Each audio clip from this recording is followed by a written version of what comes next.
In a previous video, I was cleaning out this air intake for the AC unit, and I noticed the drywall right here was damaged, so I wanted to fix it.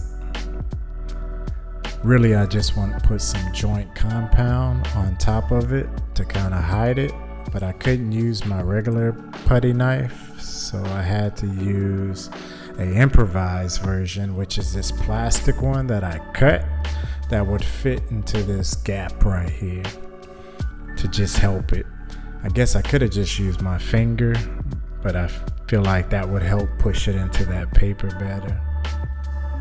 So I'm just gonna go along this line, pushing this joint compound in there to make that gap look not so bad.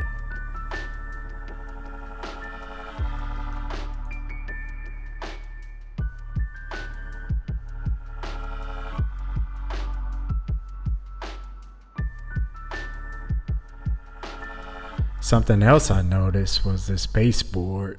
Like, I didn't put any wood filler in those holes, and it looks like when I removed those baseboards, when we replaced the floors from the carpet, you can see how when whoever painted this baseboard, when they had carpet, like the carpet kind of rubbed against the baseboard and caused that little waviness on the bottom of the baseboard.